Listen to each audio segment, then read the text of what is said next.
থাকি যে আমি এই কাজটা করেছি তাতে কি হয়েছে, মহাভারত কি অশুদ্ধ হয়ে যাবে? আমি যে এই কাজটা করলাম এত কঠিন বড় ধরনের কোনো অপরাধ করিনি যে মহাভারত অশুদ্ধ হয়ে যাবে। তো এই কথা বলার মাধ্যমে আমি জানাইতেছি যে মহাভারত গ্রন্থটি শুদ্ধ গ্রন্থ। এটা একটা কি নির্ভেজাল শুদ্ধ গ্রন্থ।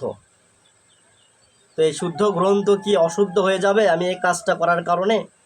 আমি নিজে স্বীকৃতি প্রদান করতেছি যে এই মহাভারত হচ্ছে শুদ্ধ গ্রন্থ, কিন্তু মহাভারত কোনো শুদ্ধ গ্রন্থ নয়। একজন মুসলমানের পক্ষে এই ধরনের কথা বলা শোভনীয় নয়, মঙ্গলজনক নয়। এটি একটি কুফরি কথা। কেন কুফরি কথা? বলছে যে মহাভারত হচ্ছে, এর মধ্যে সত্য মিথ্যা মিশ্রিত রয়েছে, এর মধ্যে সত্য ঘটনাও রয়েছে, মিথ্যা ঘটনাও রয়েছে। সত্য মিথ্যা মিশ্রিত করে একটা গ্রন্থর আকার দেওয়া হয়েছে। এটা একটা কাব্যের সমাহার। তো অনেকগুলো কাব্য সম্মিলিত হয়ে একটা গ্রন্থর আকার দেওয়া হয়েছে, এর নাম হচ্ছে মহাকাব্য। এই মহাকাব্যটাই মহাভারত হিসেবে পরিগণিত, হিন্দুদের একটা গ্রন্থ হিসেবে পরিগণিত। তো একজন মুসলমান এই ধরনের কথা বলতে পারে না যে মহাভারত শুদ্ধ গ্রন্থ, বরং এটা একটা অশুদ্ধ গ্রন্থ। দুনিয়ার মধ্যে একমাত্র নির্ভেজাল গ্রন্থ হচ্ছে মহাগ্রন্থ আল কোরআন। আল্লাহ তাআলা জানাইছেন যালিকাল কিতাবুলা ওয়াইবা ফি, এই কিতাবের মধ্যে কোনো সন্দেহ নেই। দুনিয়ার সমস্ত কিতাবের মধ্যে, দুনিয়ার সমস্ত গ্রন্থের মধ্যে ভেজাল রয়েছে, সন্দেহ রয়েছে, সত্য মিথ্যা মিশ্রিত হয়ে রয়েছে, কিন্তু একমাত্র মহাগ্রন্থ আল কোরআন আল্লাহর পক্ষ থেকে অবতারিত এই কিতাবের মধ্যে কোনো রকম সন্দেহ নেই, সংশয় নেই, মিথ্যার কোনো অবকাশ নেই। এবং আগেকার যত গ্রন্থ রয়েছিল, আসমানে যত গ্রন্থ রয়েছিল, তাওরাত, জাবুর, ইনজিল, কোরআন, সব গ্রন্থগুলোই পরিবর্তন হয়ে গিয়েছে, সবগুলো পরিবর্তন করা হয়েছে। এগুলোর মধ্যে সত্য মিথ্যা মিশ্রিত ঘটেছে, কিন্তু কোরআনের মধ্যে কোনো মিথ্যার সংমিশ্রণ হয়নি। কারণ আল্লাহ রাব্বুল আলামিন সূরা আল হিজরের 9 নম্বর আয়াতে বলছেন যে ইন্না নাহনু নাযালনা যিকরা, নিশ্চয় আমি কোরআনকে নাজিল করেছি, ওয়া ইন্না লাহু লাহাফিজুন, আর এই কোরআনকে আমি রক্ষণাবেক্ষণ করব, আমি হেফাজত করব। কোরআন আমি নিজেই নাজিল করেছি আর নিজেই এর হেফাজত করনেওয়ালা, নিজে হেফাজত করব। আল্লাহ রাব্বুল আলামিন অন্য আয়াতে বলছেন ফাওয়াইলুল লিল্লাযিনা ইয়াকতুবুনাল কিতাবা বিআইদিহিম, ধ্বংস ওই সমস্ত লোকদের জন্য যারা নিজের হাতে কিতাব রচনা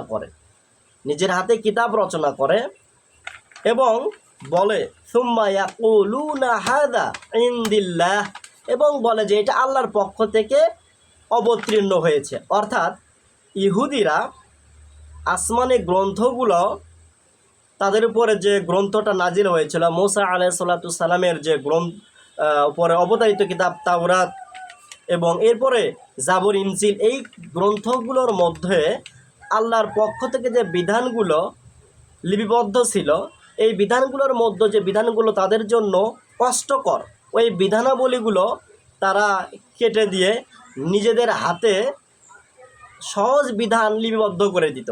নিজেদের স্বার্থের জন্য, নিজেদের নেতার আনুগত্যের জন্য, নিজেদের নেতার থেকে ফায়দা লাভের জন্য তারা নিজেদের হাতে তারা এই বিধানাবলী লিপিবদ্ধ করে দিত, লিখে দিত, এবং সাধারণ মানুষদেরকে বলতো এই বিধানটাই আল্লাহর পক্ষ থেকে অবতীর্ণ হয়েছে। এটা আল্লাহ তাআলা বলতেছেন যে ধ্বংস এই সমস্ত লোকদের জন্য যারা নিজেদের হাতে কিতাব রচনা করে এবং বলে এইটা আল্লাহর পক্ষ থেকে এসেছে, অথচ এটা আল্লাহর পক্ষ থেকে আসে নাই। কেন তারা এটা করতো? তারা অল্প টাকার বিনিময়ে এগুলো কাজ করতো, আয়াতগুলো বেচে দিত। ফাওয়াইলুল লাহুম মিম্মা কাতাবাত আইদিহিম ওয়াইলুল লাহুম মিম্মা ইয়াকসিবুন। এবং আল্লাহ বলছেন যে ধ্বংস ওদের জন্য যারা তাদের নিজেদের হাতে কিতাব রচনা করে, এবং ধ্বংস ওই সমস্ত উপার্জন টাকা পয়সাও ধ্বংস যেগুলো তারা উপার্জন করে। আল্লাহ এবার বলছে সূরা নিসার 46 নম্বর আয়াত আল্লাহ বলছেন, মিনাল্লাযীনা হাদু ইউহাররিফুনাল কালামি আম মাওয়াদিহি, ইহুদিদের মধ্যে যারা ইউহাররিফুনা পরিবর্তন করে দিত, বিধানাবলী হরফ অক্ষরগুলো পরিবর্তন করে দিত, মাওয়াদিহু তার নিজের জায়গা থেকে, কিতাবের মধ্যে যে জায়গা আল্লাহ তাআলা পক্ষ থেকে বিধান লিপিবদ্ধ করা ছিল সেই বিধানাবলীগুলোকে কেটে দিয়ে তারা নিজেদের হাতে ওই জায়গায় নিজের ইচ্ছা মতো নিজের স্বার্থের জন্য অন্য একটা বিধান লিখে দিত। এটাই বলতেছে। সূরা আল বাকারার আয়াত নাম্বার 75 আল্লাহ তাআলা বলছেন, আন ফাতাতমাউনা আইয়ুমিনু লাকুম ওয়াকাদ কানা ফারিকুম মিনহুম ইয়াসমাউনা কালামাল্লাহি থুম্মা ইউহাররিফুনাহু মিন বা'দা মা আকুলুহু ওয়া হুম ইয়ালামুন। আল্লাহ সূরা বাকারার আয়াত 75 নম্বর আয়াতে আল্লাহ তাআলা বলছেন যে এখানে অর্থ মোটামুটি এরকম যে তাদের মধ্যে একটা দল ছিল যে দলটা ইয়াসমাউনা কালাম শুনতো, আল্লাহর কালাম শ্রবণ করত, শ্রবণ করার পরেও তাদের একটা দল এই আয়াতগুলোকে পরিবর্তন করে দিত। ইউহারিফুনাল্লাহ, আল্লাহর আয়াতগুলোকে পরিবর্তন করে দিত, অথচ তারা বুঝতো, জানতো, সব জানার পরও তারা পরিবর্তন করে দিত।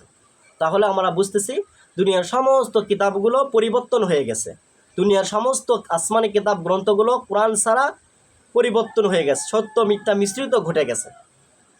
একমাত্র মহাগ্রন্থ আল কোরআন নির্ভেজাল রয়েছে। এই জন্য মহাভারত অশুদ্ধ হয়ে যাবে এই ধরনের কথা বলা একজন মুসলমানের জন্য শোভনীয় নয়। এই কথা থেকে আমাদেরকে বিরত থাকতে হবে। এরপরে 2 নম্বরে আমরা অনেক সময় আমাদের সন্তানদেরকে আদর করে বলে থাকি, আমার লক্ষ্মী মা খাও, আমার লক্ষ্মী বাবা, আমার লক্ষ্মী ছেলে। এই যে লক্ষ্মী কথা আমরা বলি, এই কথা বলাটাও আমাদের জন্য ভুল, এটাও একটা মারাত্মক ভুল কথা আমরা বলে থাকি। লক্ষ্মী হিন্দুদের একটা দেবীর নাম, আমরা জানি লক্ষ্মী হচ্ছে হিন্দুদের একটা দেবীর নাম। তো হিন্দুদের দেবীর নাম নিয়ে আমাদের মুসলমান সন্তানাদিদের সাথে আমরা কথাবার্তা বলবো, তাদেরকে আমরা আদর করব, এটা একজন মুসলমানের জন্য শোভনীয় নয়। হিন্দুদের দেবীর নাম নিয়ে আদর করা, তাদের সঙ্গে কথা বলা, এটা আসলে একজন মুসলমানের জন্য শোভনীয় নয়। বরং এই কথা আমাদের জন্য বলা উচিত হবে না, এটা একজন মুসলমানের জন্য মঙ্গলজনক নয়। তো লক্ষ্মী মা, লক্ষ্মী ছেলে এই কথাটা বলা যাবে না। বরং আমরা বলতে পারি আমার ভালো মেয়ে, আমার ভালো ছেলে, আমার ভালো মা, এই ধরনের কথা আমরা বলতে পারি। কিন্তু লক্ষ্মী মা, লক্ষ্মী ছেলে এই কথাটা আমরা বলবো না। কারণ আমাদের চলাফেরার ক্ষেত্রে, আচার আচরণের ক্ষেত্রে, চাল চলনের ক্ষেত্রে এই সমস্ত কিছু যেন অন্য কোনো ইহুদি, খ্রিস্টান, বৌদ্ধ এদের সাদৃশ্য, এদের মতো যাতে না হয়ে যায়। আল্লাহ রাব্বুল আলামিন বলছেন, আল্লাহ রাব্বুল আলামিন রাসূল কর্তৃক আমাদেরকে জানিয়ে দিয়েছেন, রাসূল সাল্লাল্লাহু আলাইহি ওয়াসাল্লাম বলছেন, মান তাশাব্বাহা বিকওমিন ফাহুয়া মিনহুম, যে ব্যক্তি যে জাতির সঙ্গে মিল রাখবে, সাদৃশ্য রাখবে, সে জাতির মধ্যেই গণ্য হয়ে যাবে। অর্থাৎ আমার চাল চলন, আচার আচরণ যদি ইহুদি, খ্রিস্টান, বৌদ্ধ, হিন্দু এদের মতো হয়ে যায়, যে সমস্ত চাল চলন থেকে আল্লাহ তাআলা আমাদেরকে বিরত থাকার জন্য বলেছেন, এই সমস্ত চাল চলন, আচার আচরণ, লেনদেন যদি তাদের মতো হয়ে যায়, তাহলে আমরাও তাদের মতো হয়ে যাব। অর্থাৎ তাদেরকে আল্লাহ তাআলার পক্ষ থেকে অভিশাপ দেওয়া হয়েছে, অভিসম্পাত হয়েছে, তাদের প্রতি অভিশাপ পড়েছে, আমাদের প্রতিও অভিশাপ পড়বে। এই জন্য আমাদেরকে কথাবার্তার ক্ষেত্রেও তাদের আচার, কালচার, সাংস্কৃতিক নেওয়া যাবে না। এরপরে আল্লাহ রাব্বুল আলামিন রাসূলুল্লাহ সাল্লাল্লাহু আলাইহি ওয়াসাল্লামের মাধ্যমে আমাদেরকে জানিয়ে দিয়েছেন যে লাইসা মিন্না মান তাশাব্বাহা বিগায়রিনা, আমাদের মধ্যে, রাসূল বলছেন যে আমাদের মধ্যে ওরা অন্তর্ভুক্ত হবে না যারা আমাদের ছাড়া অন্য কোনো জাতির সাদৃশ্য, অন্য কোনো জাতির সাংস্কৃতিক নিয়ে নেয়, তাদের সংস্কৃতিগুলো পালন করে। আমাদের অর্থাৎ ইসলামের মধ্যে যে সংস্কৃতিগুলো রয়েছে, সংস্কৃতি রয়েছে, এইগুলো ছাড়া যারা অন্য কোনো জাতির থেকে সংস্কৃতি নেয়, তাদের সংস্কৃতিগুলো পালন করে, বলছে তারা তাদের মধ্যেই গণ্য হয়ে যাবে। এই জন্য এই ধরনের কথা আমরা বলবো না। দ্বিতীয়, আমরা যদি কাউকে বলি যে ভাই আপনি কেমন আছেন, অনেকে আমরা বলে থাকি ইনশাআল্লাহ ভালো আছি। তো এই যে ইনশাআল্লাহ আমরা বললাম, আসলে ইনশাআল্লাহ আমি ভালো আছি এই কথাটা বলা যাবে না, বলতে হবে আলহামদুলিল্লাহ আমি ভালো আছি। ইনশাআল্লাহ কোন জায়গায় বলতে হবে, কোন সময় বলতে হবে, এটা আমাদেরকে মুসলমান হিসেবে জানতে হবে। ইনশাআল্লাহ বলতে হয় ভবিষ্যতে আপনি যদি কোনো কাজের এরাদা করেন, ভবিষ্যতে কোনো কাজ করবেন, ইনশাআল্লাহ আমি আগামীকাল যাব, ইনশাআল্লাহ আমি এই কাজটা করব, ইনশাআল্লাহ আগামীকাল এই কাজটা আমি করে দিব। ভবিষ্যতে কোনো কাজ যখন আপনি করবেন, এই ভবিষ্যতে কাজ করার সময় ইনশাআল্লাহ বলতে হয়। ইনশাআল্লাহ উচ্চারণটা, শুদ্ধ উচ্চারণটা হবে ইং, রস্বই আর অনিশ্বর, ইনশাআল্লাহ, ইনশাআল্লাহ আমি অমুক কাজটা করব। ভবিষ্যতে কোনো কাজ করার ক্ষেত্রে ইনশাআল্লাহটা ব্যবহার করতে হয়। আল্লাহ রাব্বুল আলামিন কোরআনের প্রায় 6টা জায়গায় ইনশাআল্লাহ এই বাক্যটা ব্যবহার করেছেন, আর প্রত্যেকটা জায়গায় তিনি ভবিষ্যতে কোনো কাজ করার ক্ষেত্রেই ইনশাআল্লাহ বাক্যটা ব্যবহার করেছেন। সুতরাং ইনশাআল্লাহ আমি ভালো আছি এইটা আসলে বলা যাবে না। ইনশাআল্লাহ অর্থ হচ্ছে কি, আল্লাহ চাহিন তো। তো যদি আপনি বলেন ইনশাআল্লাহ আমি ভালো আছি, তাহলে অর্থ হয় আল্লাহ চাহিন তো আমি ভালো আছি, এটা আসলে বাক্যটাই ভুল হয়ে যায়। এই জন্য এই কথাটা আমরা বলবো না। 3 নম্বরে আমরা আরেকটা ভুল করি, যে আমাদের দেশে অনেক ইমামকে দেখা যায় অথবা অন্য কোনো লোককে দেখা যায়, মৃত ব্যক্তিকে সামনে রেখে মুসল্লিদেরকে উদ্দেশ্য করে বলে, যারা জানাজা নামাজ পড়তে এসেছে তাদেরকে উদ্দেশ্য করে বলে লোকটি কেমন ছিল, এই মৃত ব্যক্তিটি কেমন ছিল। তখন অনেকে আমরা বলে থাকি, আমরা তার সম্পর্কে জানি অথবা না জানি, সবাই স্বাভাবিকভাবে বলে থাকে লোকটা ভালো ছিল। তো এই মৃত ব্যক্তিকে সামনে রেখে মুসল্লিদের থেকে স্বীকার করে নেওয়া বা স্বীকারোক্তি নেওয়া যে লোকটি ভালো ছিল, এইটা আসলে শুদ্ধ নয়। এইভাবে বলাটা শুদ্ধ নয়। এটা সাহাবী দ্বারাও সাব্যস্ত হয়নি, রাসূল সাল্লাল্লাহু সাল্লামের মাধ্যমেও সাব্যস্ত হয়নি যে মৃত ব্যক্তিকে সামনে রেখে এই ধরনের কথা তারা বলছেন। বরং এই ধরনের কথা বলাটা একটা মারাত্মক ভুল কথা, এতে করে গুনাহ হওয়ার সম্ভাবনা রয়েছে।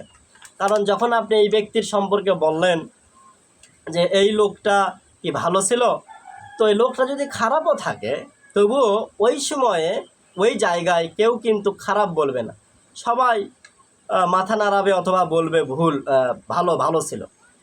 কিন্তু প্রকৃতপক্ষে লোকটা যদি খারাপ হয়, তাহলে এইখানে আমি যে বললাম যে ভালো ছিল, এখন চক্ষু লজ্জার কারণে আমি সেখানে বলতেছি লোকটি ভালো ছিল, কিন্তু প্রকৃতপক্ষে লোকটা খারাপ ছিল। তো আমি যে সাক্ষী দিলাম, এই ভালো আর সাক্ষী দিলাম, কিন্তু প্রকৃতপক্ষে সে আসলে খারাপ ছিল, এর কারণে কি হবে, আমি গুনাহগার হব। আমি সাক্ষী দিলাম, আমিও গুনাহগার হব, আপনি যিনি বলতেছেন আমাদের থেকে স্বীকারোক্তি করে নিল যে লোকটা ভালো ছিল, সেও গুনাহগার হবে। এই জন্য এই ধরনের কথা বলা থেকে আমি বিরত থাকবো, এই ধরনের কথা বলাটা উচিত নয়। লোকটি প্রকৃতপক্ষে যদি ভালো হয়, তাহলে লোকদের নিকট থেকে স্বীকারোক্তি নেওয়া লাগবে না। লোকেরা মনে মনে বলা বলি করবে যে না আসলেই লোকটা ভালো ছিল, তখন স্বীকার নেওয়ার কোনো প্রয়োজন নাই যে লোকটা ভালো ছিল কি খারাপ ছিল। লোকটা ভালো থাকলে এমনিতে লোকেরা বলা বলি করবে না, আবার আসলেই লোকটা ভালো ছিল। এই জন্য এই ধরনের কথা বলা থেকে আমরা সবাই বিরত থাকব, এটা আমরা বলবো না। আল্লাহ রাব্বুল আলামিন সূরা বাকারা 283 নম্বর আয়াতে বলছেন, ওয়ালা তাকতুমু শাহাদাতা ওয়া মান ইয়াকতুমহা ফাইন্নাহু আথিম কলবুহু আল্লাহু বিমা তা'মালুনা আলিম। আল্লাহ বলছেন ওয়ালা তাকতুমু শাহাদা, তোমরা সাক্ষ্য দিও না, অর্থাৎ মিথ্যা সাক্ষ্য দিও না, সাক্ষ্য গোপন করো না। ওয়া মাইয়াক তুমহা ফাইন্নাহু ইসমুন, এটা হচ্ছে কি গুনার কাজ। সাক্ষ্য গোপন রেখো না, গোপন করো না, গোপন করে রেখো না, এটা হচ্ছে গুনার কাজ। আল্লাহ বিমা তা'মালুন আলিম, আল্লাহ তাআলা